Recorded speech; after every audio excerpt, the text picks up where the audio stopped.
मुझे एक कंप्लेंट लिखवानी है सर, अपने बेटे के खिलाफ। सर, मेरा बेटा मुझे मारना चाहता है सर।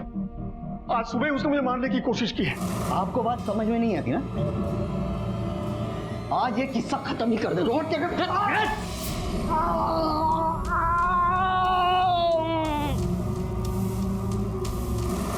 आपके और आपके बेटे की हमेशा से ही नहीं बनती है, या इस बार सिचुएशन कुछ ज्यादा ही खराब हो गई? क्या खास वजह है इस झगड़े की और इस जानलेवा हमले की? अरे सर, वजह तो आजकल की ये निकम्मी औलाद है सर। हर बात उनके मर्जी के मुताबिक होनी चाहिए, वरना 2 मिनट में औकात में आकर जान लेने पे उतारू हो जाते हैं सर। भंडारे, कंप्लेंट गया इनसे। ओके सर, आइए।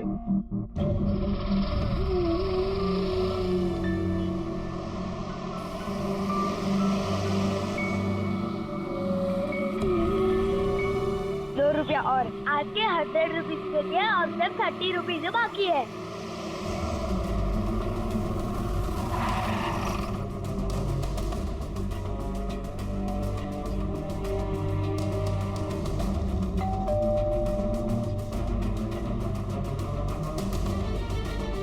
रोहन प्रधान?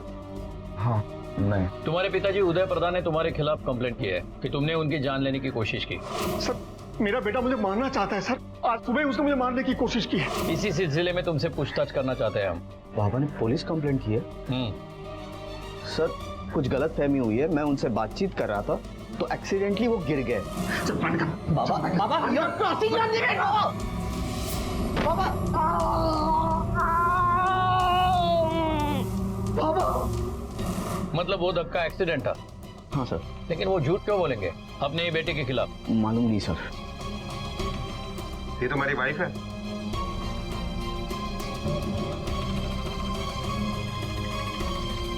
Yes sir. आप दोनों को हमारे साथ पुलिस स्टेशन आना होगा, कुछ पूछताछ करनी है।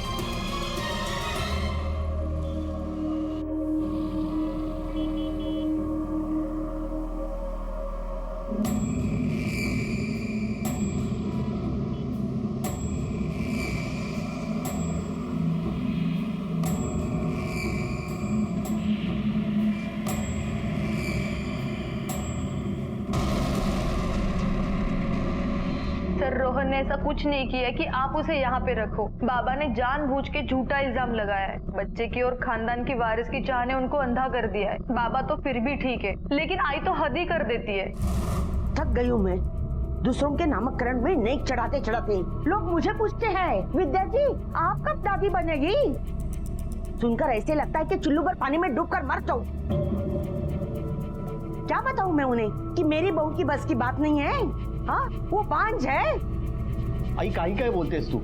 तू यहाँ कान खोलकर सुन और इसे भी बता दे, अगर ये मेरे खानदान को वारिस नहीं दे सकती तो इसे इस घर में रहने का कोई हक नहीं। निकल यहाँ से।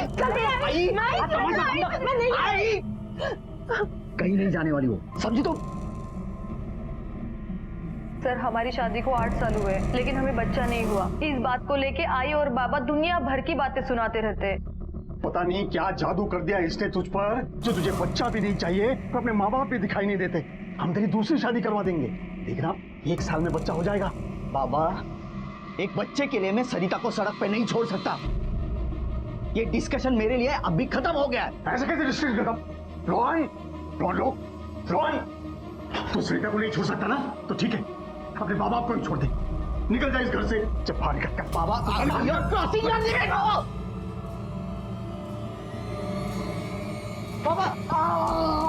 सर, आप सोच भी नहीं सकते कि हम किस माहौल में जी रहे।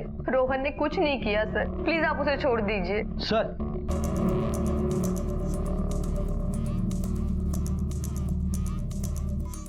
रोहन को कस्टडी में ही रखो।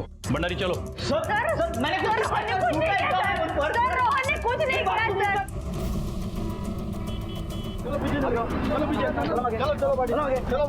चलो पीछे चलो।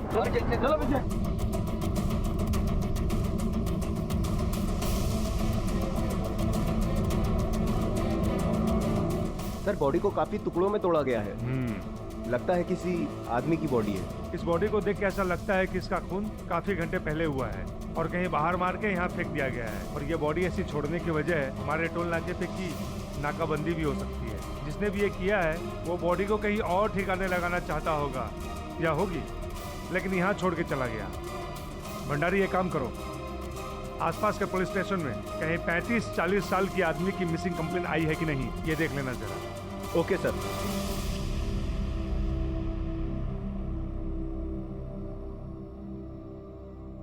सर, रोहन प्रधान की मां उसकी जमानत के लिए आई है। उदय प्रधान के मुताबिक जब उसके जान लेने की कोशिश की गई तब आप वहां मौजूद थी।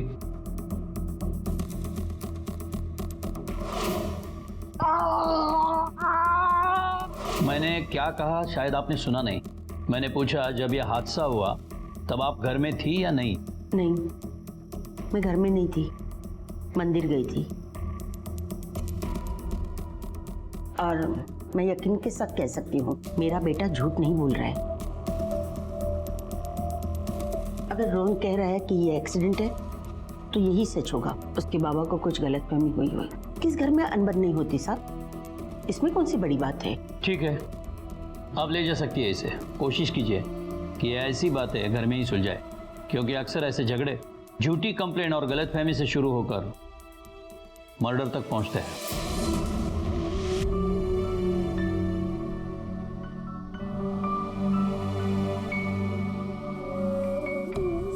हो गए। सिर्फ 100 रुपीज होने में 31 ही बाकी हैं। कौन था यह बच्चा जो पुणे शहर की सड़कों पर 100 रुपए इकट्ठा करने के लिए भीख मांग रहा था?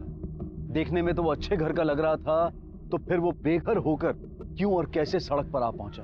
दूसरी ओर मुंबई में एक परिवार की कलह इस हद तक जा पहुंची थी कि एक बाप ने अपने बेटे पर अटेम्प्ट टू मर्डर का चार्ज लगाया था। इसके अलावा पुलिस को एक बैग में एक आदमी की कटी हुई लाश मिली। ये तीनों अस्वाभाविक दिखने वाली कहानियां किसी मोड़ पर जाकर एक होती या तीनों के अंजाम अलग। पापा, हमारा पण मूल हवा है, पर इसका मतलब ये नहीं है कि अगर सरिता को बच्चा नहीं हुआ तो मैं उसे डिवोर्स दे दूंगा, समझे आप? हाँ तो ठीक है ना, शौक से बन इस बेऔलाद औरत का पति, के बदले जिंदगी भर जेल में सड़ेगा तू। रोहन, रोहन, राव दे रोहन, इनको जो बोलना है बोलने दो। तुम चलो यहाँ से। रोहन चलो यहाँ से। आपको मजा आता है घर को 24 घंटे अखाड़ा बनाए रखने में? शांत नहीं बसू शकत। ऐसा कैसा शांत बसू भी? कल मेरा नाम लेने वाला कोई नहीं बचेगा। 8 साल हो गए, एक बच्चा तक नहीं पैदा कर पाया। सर, बॉडी की पहचान तो नहीं हो पाई, लेकिन कुरार विलेज पुलिस स्टेशन में लगभग ऐसे आदमी की एक मिसिंग कंप्लेंट आई है। उसके बीवी ने एक कंप्लेंट की है। शंकर सिंह यादव नाम है उसका। सर, उसके बीवी का कहना है कि शंकर सिंह यादव कल रात से घर नहीं लौटा। शंकर सिंह यादव के बीवी को बॉडी के पहचान के लिए बुलाओ। Okay sir. छोड़ो ना, क्यों इतना परेशान हो रहे हो? सुबह से आपने कुछ भी नहीं खाया है, खाना खा लो, नहीं तो आपकी तबीयत खराब हो जाएगी। तुम खाना खा लो, मुझे भूख नहीं है। मेरा छोटा सा काम है, मैं बाहर जाके आता हूँ। काम? और अभी? मैंने कहा ना, छोटा सा काम है, जल्दी आ जाऊंगा। सुनो,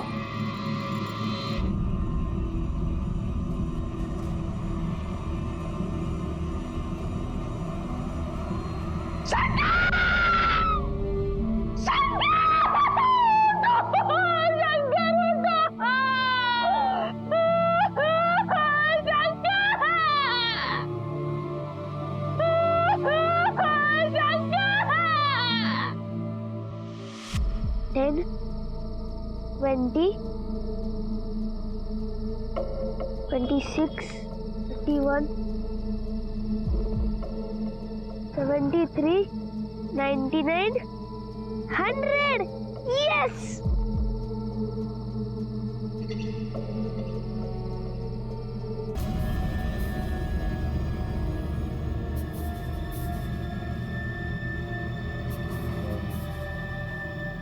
रोहन का कुछ पता चला? बात हुई? नहीं आई।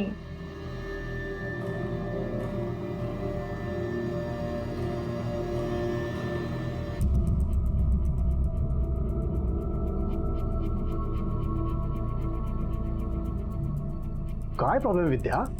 टीवी का बंद केला? रोहन कब से घर से बाहर गया है, अब तक वापस नहीं आया, और अब टीवी देख रहे हो? छोटा बच्चा नहीं है वो जो घूम जाएगा, आ जाएगा वापस जब उसकी आवारागर्दी खत्म हो जाएगी। आवारागर्दी नहीं, आपकी वजह से वो बाहर गया है। अगर गुस्से में परेशान होकर उसने कुछ कर लिया तो? अरे वो आज खाना खाने के बाद ना मैं गर्म पानी पीना भूल गया, पेट अकड़ रहा है मेरा। एक काम करो ना, थोड़ा गर्म पानी बना लो प्लीज। बेशर्मी की सारी हदें पार कर दी है तुमने। आई मेरा उनको अभी भी फोन ट्राई कर रही है, रिंग जा रही है बट वो फोन नहीं उठा रहे। अरे प्लीज वो पानी ले आओ ना, जाओ ना प्लीज।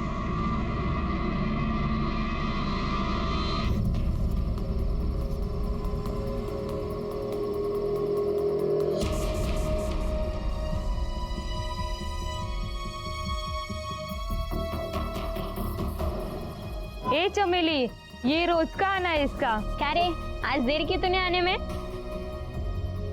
अरे हीरो, जा काम निपटा के आ जा। ठीक है। अरे फिर से आ गया तू? पूरे है ना? पूरे 100 रुपीज है। भूलेगा नहीं ना तू इधर का रास्ता? बहुत जिद्दी है ना? जा अंदर, उसके साथ 1 घंटा दी मैंने तेरे को। सुन, खुद से बाहर आ जाना, जा।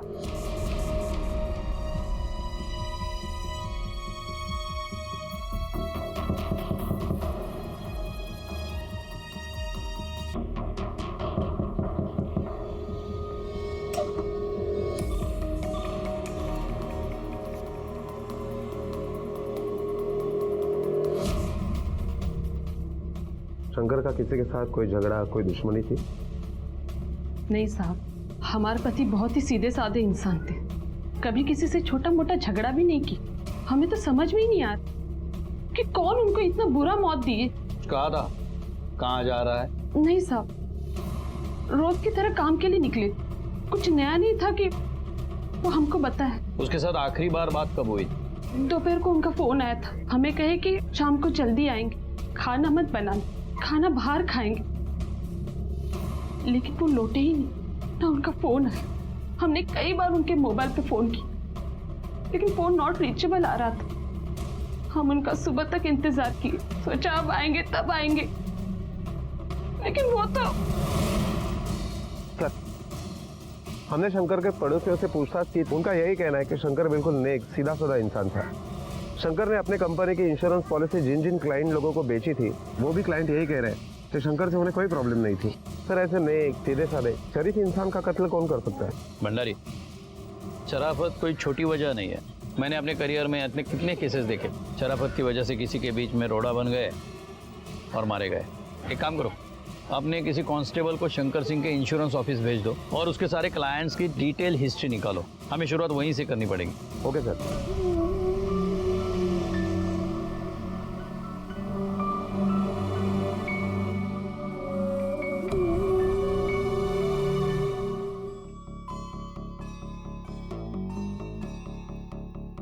और सर, ये शंकर की पोस्टमार्टम रिपोर्ट। किसी ने शंकर पे 28 वार किए हैं और उसके बॉडी के 31 टुकड़े किए हैं। ये कत्ल किसी नफरत का नतीजा लगता है। जिसने भी ये किया होगा वो शंकर पे बहुत नाराज होगा, उसी गुस्से का ये बदला है। वरना शंकर जैसे शरीफ आदमी ने ऐसा क्या किया होगा कि किसी ने उस पे 28 बार वार किया है और उसके बॉडी को 31 टुकड़ों में बांट लिया। सर, पूछताछ में ये पता चला है कि शंकर से कोई इतनी क्या थोड़ी भी नफरत नहीं करता था। उसके वाइफ के साथ भी उसके रिलेशन अच्छे थे, उसके दोस्त, रिश्तेदार सारे उसकी तारीफ कर रहे हैं और किसी के साथ कोई झगड़ा भी नहीं था। भंडारी, कहीं ऐसा तो नहीं कि ये शंकर 2 जिंदगियां जी रहा हो? मतलब एक शरीफ शंकर जो हमें पता है और दूसरा शंकर जिसका हमें अभी तक पता ही नहीं चला। क्योंकि जिस तरह कत्ल हुआ है, कोई ना कोई वजह तो जरूर होगी। भंडारी, शंकर के कॉल रिकॉर्ड चेक किए? यस सर, शंकर के मोबाइल का लास्ट लोकेशन दहीसर ही था। वो एक रेस्टोरेंट में बैठा था। शाम को 7 बजे उसका मोबाइल ऑफ हुआ, वो भी उसी एरिया में। हमने रेस्टोरेंट के स्टाफ से पूछताछ की। हाँ सर, शंकर साहब यहाँ रोज आते थे और हर बार उनके साथ कोई ना कोई नया आदमी होता था। हाँ सर, एकदम टिप टॉप आदमी आया था सर, और शंकर साहब उसी के साथ यहाँ से बाहर निकले थे। और मैंने सुना था कि वो शंकर साहब को इंसिस्ट कर रहा था कि वो अपनी गाड़ी में उनको घर छोड़ दे, और दोनों साथ में ही उनकी गाड़ी से निकल गए थे सर। रेस्टोरेंट में सीसीटीवी कैमरा है? नहीं सर। सर, शंकर अपनी इंश्योरेंस कंपनी का दहीसर का फील्ड ऑफिसर था, इसलिए उसके कई सारे क्लाइंट्स दहीसर के ही थे। हमने रेस्टोरेंट के मालिक से पूछताछ की तो ये पता चला कि शंकर उसके रेस्टोरेंट का ऑफिस जैसा यूज करता था। उसकी कई सारी मीटिंग्स उसी के रेस्टोरेंट में हुआ करती थी। उसके क्लाइंट हिस्ट्री से कुछ इन्फॉर्मेशन मिली? कुछ खास नहीं सर। हाँ, लेकिन एक है जिसपे शक किया जा सकता है। सर, ये रोहन प्रधान। सर, ये वही रोहन प्रधान है जिसके बाप ने उसके ऊपर हाफ मर्डर की कंप्लेंट की है। सर, मेरा बेटा मुझे मारना चाहता है सर। आज सुबह उसने मुझे मारने की कोशिश की है। कुछ गलत फहमी हुई है, मैं उनसे बातचीत कर रहा था तो एक्सीडेंटली वो गिर गए। रोहन प्रधान भी उसका ही क्लाइंट है सर। ये रोहन प्रधान और शंकर के बीच में 2 दिन पहले ही बात हुई थी। हो सकता है ये रोहन प्रधान और शंकर में कोई संबंध हो। कैसे तुम्हारा कोई संबंध नहीं है? सब कुछ तो तुम्हारी वजह से हो रहा है। कल से मेरा बेटा वापस घर नहीं आया। मुझे तो घबराहट होने लगी, कहीं उसने खुद को कुछ कहीं होत नहीं। जैसे तू नाटक करती है ना, वैसे तेरा बेटा भी नाटक कर रहा होगा। मुझे डराने के लिए कहीं झूठ मूठ जाके बैठा होगा। और उसे क्या लगता है मैं केस वापस ले लूंगा? नहीं लूंगा, बिल्कुल नहीं लूंगा। बोल देना उसे।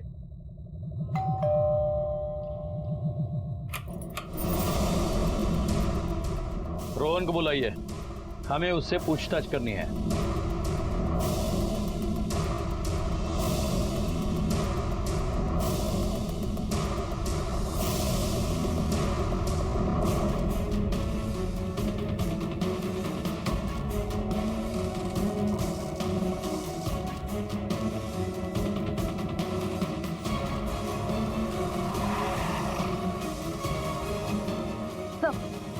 औरत की डेड बॉडी है, शरीर पर कपड़ा तक नहीं था और बॉडी जिस तरह से खराब हुई है उससे लग रहा है कि ये वारदात कुछ 1-2 हफ्ते पुरानी है और बॉडी की पहचान ना हो इसलिए उसका चेहरा पूरी तरह से बिगाड़ दिया गया है।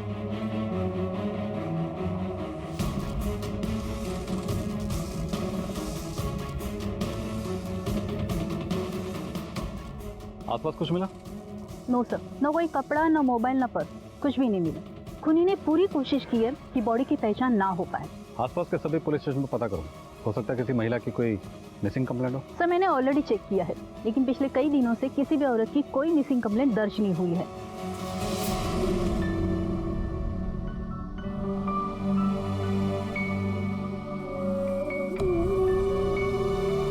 ₹10 मतलब अब सिर्फ 100 रुपीज के लिए 76 ही बाकी है। कमाल है, आपका बेटा कल रात से गायब है और आपने पुलिस कंप्लेंट करने के बारे में सोचा तक नहीं। सब हमें ऐसा लगा ही नहीं कि वो लापता है। हम तो यही सोच रहे थे कि वो गुस्से में कहीं बाहर चला गया, बस गुस्सा ठंडा होते ही वापस आ जाएगा। हालात को देख के ऐसा लगता तो नहीं कि वो खुद चल के आएगा, हमें ही उसे ढूंढना पड़ेगा। मतलब? हम यहाँ किसी कत्ल के सिलसिले में आपके बेटे से पूछताछ करने आए हैं और उसी वक्त आपका बेटा गायब है। नहीं इंस्पेक्टर साहब, आप गलत सोच रहे हैं। हमारा बेटा साइकोलॉजिस्ट है, वो किसी का खून नहीं कर सकता। कल तो आप चीख चीख के बोल रहे थे कि उसने आपको मारने की कोशिश की। अरे नहीं इंस्पेक्टर साहब, वो एक्चुअली मैं आपको आके बताने वाला था। बात कोई खास नहीं है, बस थोड़ी गलतफहमी हो गई थी। तो क्यों नहीं बताया? पुलिस को टाइम पास करने का जरिया समझते हो तुम? नहीं। अब हम तुम्हें दिखाएंगे। आपके पति की सारी डिटेल्स चाहिए हमें, उसके जॉब के बारे में, दोस्तों के बारे में, उसका अकाउंट नंबर, छोटी बड़ी सारी डिटेल्स चाहिए। कुछ भी छुपाना मत, वरना हम हमारे तरीके से निकलवाएंगे। पहले पुणे और अब मुंबई हाईवे पर 2 अलग अलग कत्ल। एक शरीफ आदमी जिसका किसी से कोई बैर नहीं था, उसे बड़ी बेरहमी से मार दिया गया, और दूसरी एक औरत जिसकी अभी तक पहचान नहीं हो पाई थी। पुलिस हर सिरे से अंधेरे तक पहुंचने की कोशिश कर रही थी, जिसके लिए वो अंधेरे में भी तीर चला रही थी, और उसमें से एक निशाना था रोहन। क्या वाकई रोहन का इन दोनों हत्याओं से कोई वास्ता था? आखिर रोहन क्यों गायब था? और कौन था वो 10 साल का बच्चा जो रोजाना 100 रुपए जमा करता था वेश्यालय जाने के लिए? उसकी कहानी अलग थी या वो भी इसी की एक कड़ी था? ग्राहक से थोड़ा माल ज्यादा निकलवाया कर, पैसे बहुत कम ला रही है तू। चल जा, आ गया तू? पूरा 100 रुपीज है। हाँ ठीक है, तेरे पास 1 घंटा है, उसको जाके समझा ले।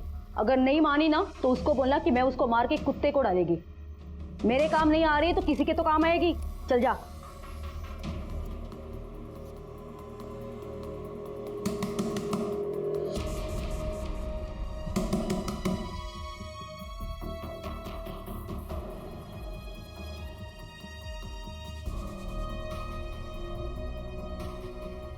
ताई, आज मैं फिर से लेट हो गया। क्या करूं? तुझसे मिलने के लिए तो आंटी को 100 रुपीज देने पड़ते हैं, वही जमा करने में रोज देर हो जाती है।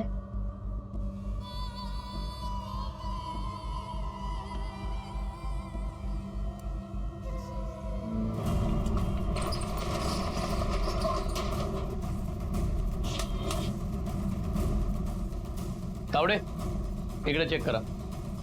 बंद सोड हात बघा ती वरची कपाटं बघा.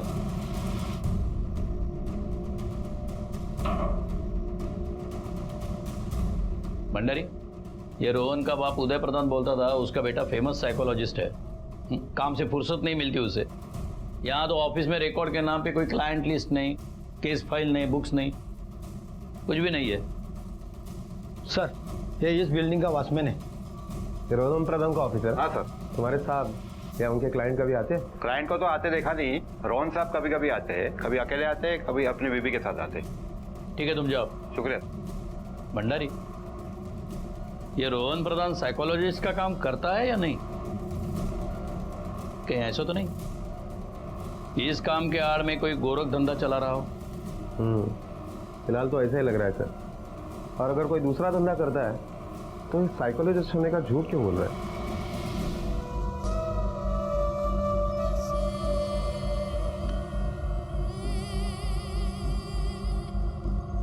ताई, आप देखना, मैं आपको जल्दी यहाँ से ले जाऊंगा, फिर आपको कोई नहीं मारेगा.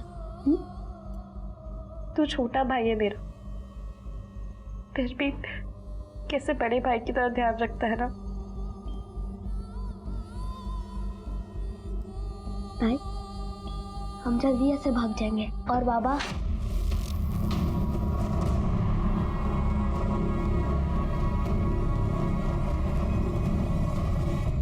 सर, रोहन के मोबाइल के कॉल रिकॉर्ड चेक करने के बाद एक बात पता चली है कि माँ बाप और बीवी के अलावा ज्यादातर कॉल्स उन औरतों को किया गया है जो शादीशुदा है, डिवोर्सी है या विडोज है और जिनकी उम्र लगभग 35 साल या उससे ऊपर है. भंडारी, इसका मतलब ये हुआ कि सर, रोहन की लोकेशन का पता चल गया है. उसने कुछ मिनट पहले अपने क्रेडिट कार्ड को दहसर के एक होटल में स्वाइप किया है. भंडारी. Okay sir. बहुत हुआ तुम भाई बहन का नाटक. अब जैसा बोलती हूँ वैसा करो, वरना तेरे सामने ना तेरे भाई को ये मार देगा, समझ गए? आंटी आंटी आंटी प्लीज मेरे भाई को छोड़ दो, उसने कुछ नहीं किया है, वो मासूम है, प्लीज उसे छोड़ दो. बहुत हुआ मानना बनाना. अब जैसा बोलती हूँ वैसा कर और काम पे लग जा, वरना तेरा ये भाई गया हाथ से, समझ गई? बड़ी आई भाई भाई करने वाली.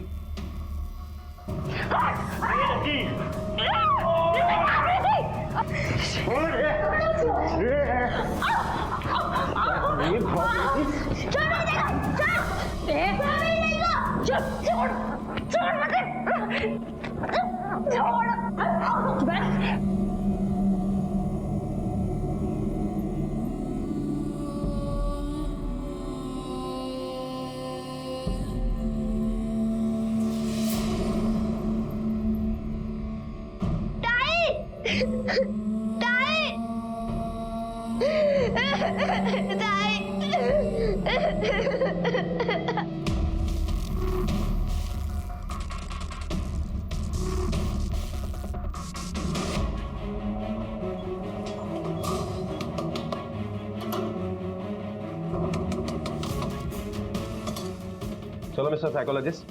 तावडे, मैंने क्या किया? मैंने क्या किया साहब? बनसोडे, कपड़े घेऊन ये त्याचे. साहब, बता दो. मैं, हाँ साहब, मैं जिगलो हूँ. अमीर औरतों को खुश करता हूँ और उस बात के पैसे भी लेता हूँ उनसे.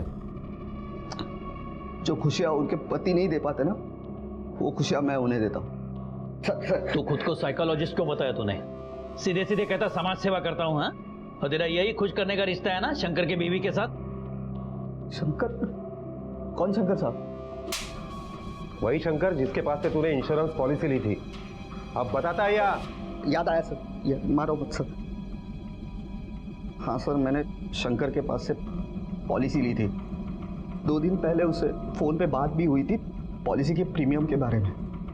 पॉलिसी खरीदना तो कोई गुनाह नहीं है ना साहब. अच्छा, ऐसा क्या प्रीमियम भरा तूने कि तुझे गायब होना पड़ा? सर, मेरा गायब होना और शंकर के बीच में कोई कनेक्शन. सर, मैं डर गया था सर, डर गया था. बाबा ने आपके पास कंप्लेंट जो की थी, मुझे लगा आप मेरे पीछे पड़ जाएंगे, मेरा सारा काला चिट्ठा निकाल लेंगे, मेरे घर वालों को मेरे प्रोफेशन के बारे में पता चल जाएगा, मेरे इनकम सोर्स के बारे में पता चल जाएगा, मैं उन्हें पेश कैसे करूंगा, ये सोच के मैं डर गया साहब. और मैं घर से भाग गया था. सर, हो सकता है रोहन सच बोल रहा हो. जिस वक्त शंकर का खून हुआ उस वक्त रोहन का मोबाइल लोकेशन कहीं और ही था. हो सकता है कि शंकर के खून से उसका कोई वास्ता ना हो, लेकिन ये बात तो तय है कि रोहन हमसे कुछ ना कुछ तो छुपा रहा है. भंडारी, दहीसर के रेस्टोरेंट में शंकर जिस आखिरी आदमी को मिला था उसका कुछ पता चला? नहीं सर, पण आमची चौकशी चालू है। मैं हर आदमी से पूछताछ कर रहा हूँ जो उस दिन शंकर को मिला था या उसके साथ बात हुई थी।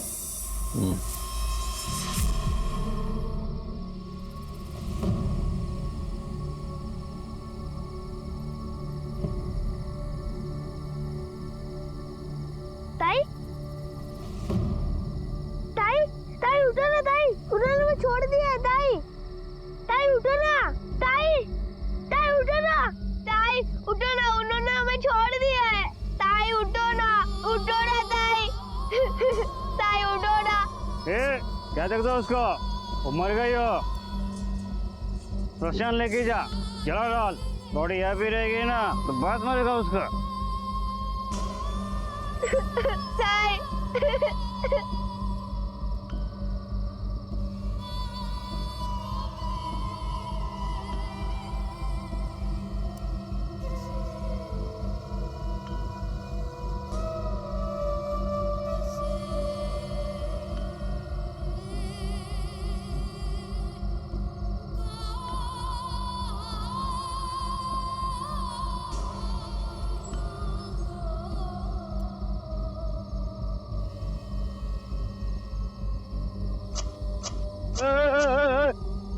ये क्या कर रहा है? ऐसे चुपके से किसकी बॉडी जला रहा है? मारा इसे? बोल, तूने मारा है?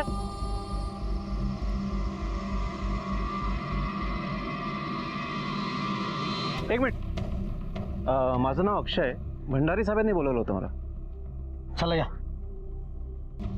अक्षय, तुम शंकर सिंह के क्लाइंट है ना? जी सर, और मुझे उसके मर्डर के बारे में पता भी चला है सर. सुनकर काफी दुख हुआ. जिस दिन शंकर का खून हुआ उस दिन तुम्हारे उसके साथ कुछ बात हुई थी? हाँ सर, बात ही नहीं, हम लोग तो उस दिन मिले भी थे दहीसर के एक रेस्टोरेंट में. और उसके बाद मैंने शंकर को मलाड लिंक रोड के पास छोड़ा. तुम कह रहे हो कि तुमने उसे मलाड लिंक रोड पर छोड़ा, लेकिन उसके मोबाइल का लास्ट लोकेशन दहीसर था. सर अभी उसके बारे में तो मुझे कुछ नहीं पता. हो सकता है कि उसके मोबाइल की बैटरी खत्म हो गई हो और मोबाइल स्विच ऑफ हो गया. तुम्हारे और शंकर सिंह के बीच में रिलेशन कैसे थे? मतलब तुम कितने क्लोज थे? सर रिलेशन तो प्रोफेशनल थे, इसमें क्लोजनेस का क्या मतलब है? मतलब तो तुम हमें बताओगे अक्षय कि प्रोफेशनल रिलेशन वालों को घर तक छोड़ने जाते हो, वो भी इंसिस्ट करके? नहीं सर, ऐसी कोई बात नहीं है. शंकर तो बहुत अच्छा इंसान था. उस रात उसने पी रखी थी तो मुझे लगा ऐसी हालत में वो जाएगा कैसे, तो इंसानियत के नाते मैंने उसको छोड़ दिया. ठीक है, तुम जा सकते हो. Thank you sir. भंडारी नजर ठेवा याच्यावर. ठीक है सर.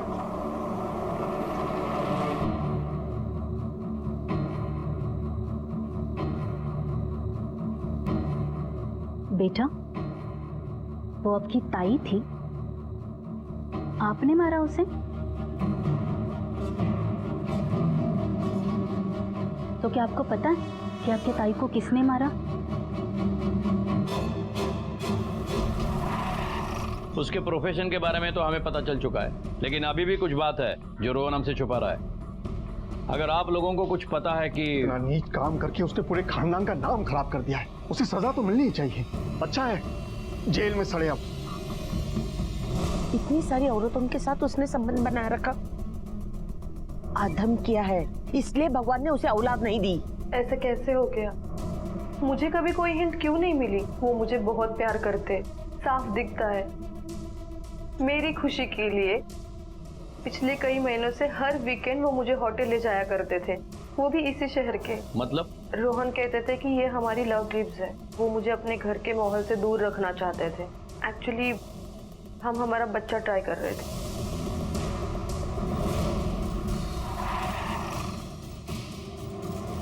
तू क्यों हंस रही है रे? पुलिस? चले बंद करो अपनी दुकान. अभी क्या हुआ था? तुझी दुकानदारी ना आता जेल में देता हूँ. किया क्या मैडम? अरे छोड़ो हमें मैडम. अरे साहब, लोग क्यों मार रहे हैं मुझे? अब मैंने क्या किया?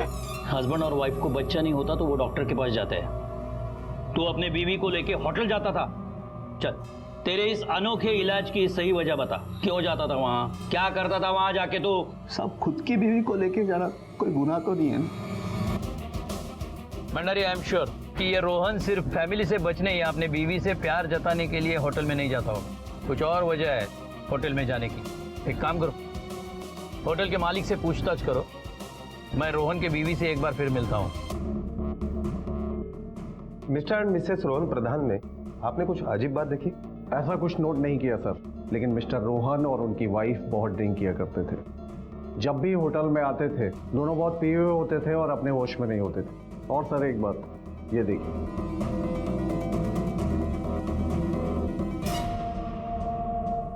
सर मैंने पहले भी आपको बताया है कि वो हमारी लव ट्रिप्स थी। घर की अशांति से बचने के लिए हम बाहर जाते थे। वहाँ जाके हम क्या करते थे क्या नहीं करते थे ये हमारी पर्सनल मैटर है। और मुझे ये समझ में नहीं आ रहा है कि पुलिस हमारी पर्सनल लाइफ में क्यों इतना इंटरेस्ट ले रही है। देखिए, हमें किसी के भी पर्सनल लाइफ में घुसने का कोई शौक नहीं है, पर आप एक बात भूल रही है, आपके पति मर्डर सस्पेक्ट है। इन हालात में किसी की भी पर्सनल लाइफ पब्लिक हो जाती है। सो प्लीज कोऑपरेट अस। एक बात बताइए, जब आप वहाँ जाती थी तो कोई अजीब सी चीज महसूस की आपने? कुछ भी?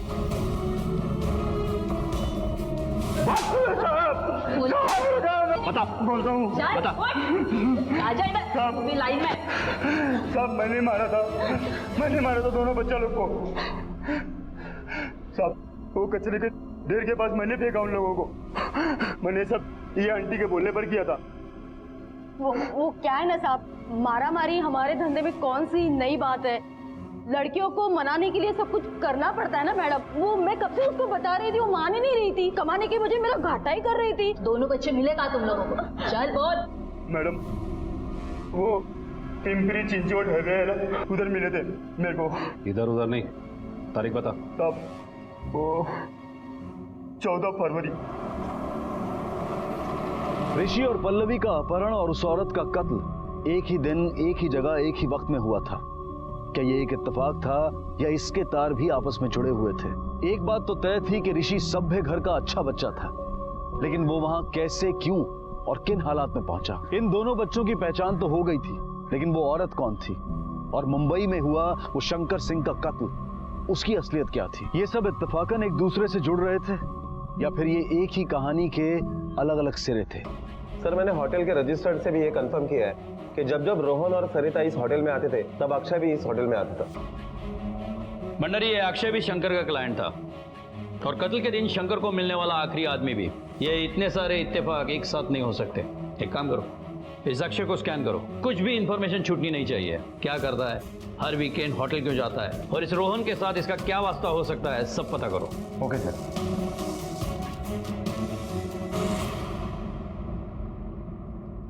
पहचानते हो एक दूसरे को?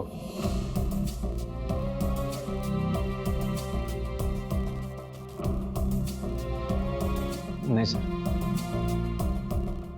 सर ये अक्षय और रोहन के कॉल रिकॉर्ड्स हमने अच्छी तरह से चेक किया, लेकिन इन दोनों ने एक दूसरे को कभी फोन नहीं किया। और कौन सा सोर्स है जहां एक दूसरे से बोलते हो या मिलते हो? सर हमने हर जगह इंक्वायरी की, लेकिन कहीं कोई सुराग। इन्हीं की वजह से मेरी ताई मरी है। ले जाओ इसे। हाँ सर, मैंने ही अपनी पत्नी नैना और शंकर का खून किया सर। क्यों मारा? रोहन ने मुझे अपनी बीवी को प्रेग्नेंट करने के लिए पैसे दिए थे सर, लेकिन जब 3 महीने तक लगातार कोशिश करने के बाद भी उसकी बीवी प्रेग्नेंट नहीं हुई तो उसने गुस्से में आके मुझे कहा कि पहले खुद का चेकअप करवा ले कि तेरे बच्चे भी तेरे हैं कि नहीं। मुझे भी डाउट हुआ तो मैंने अपना चेकअप करवाया तो मुझे पता चला कि मैं कभी बाप नहीं बन सकता सर। तो ऋषि और पल्लवी किसके बच्चे हैं? मैंने अपनी बीवी का पीछा शुरू किया और एक दिन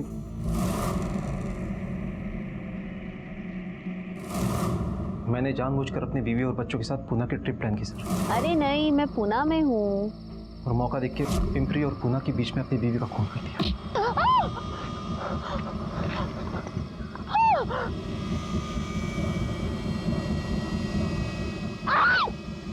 मैं अपने बच्चों को भी मारना चाहता था, लेकिन फिर वो भाग गए। उन्होंने मुझे अपनी बीवी को मारते हुए देख लिया था सर।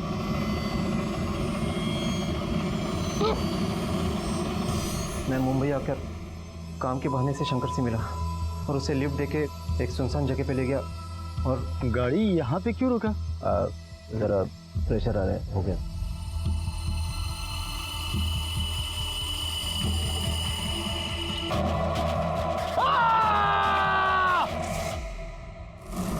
मैं उसको कुरार विलेज के मैदान में ले गया और उसके टुकड़े करके सूटकेस में डाले और घोड़बंदर की खाई में फेंकने जा रहा था, लेकिन कांदीवली के आगे पुलिस की काफ़ी नाकाबंदी थी, इसलिए मैंने सूटकेस वहीं रास्ते में फेंक दिया। मैं वहाँ से भाग गया। बुरी परिस्थितियों और समस्याओं में फंसे हुए लोग कई बार ऐसा कदम उठा लेते हैं, ऐसा रास्ता अपना लेते हैं जिससे ना सिर्फ उनकी बल्कि उनके अपनों की भी जिंदगी तबाह हो जाती है।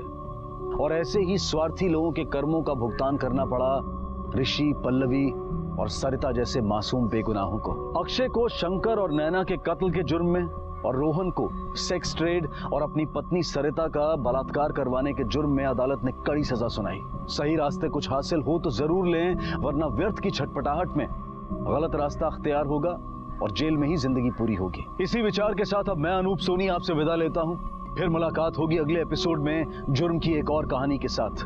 तब तक अपना और अपने परिवार का ख्याल रखें और देखते रहें क्राइम पेट्रोल डायल 100। सबक एक को सीख हम सबको। जय हिंद।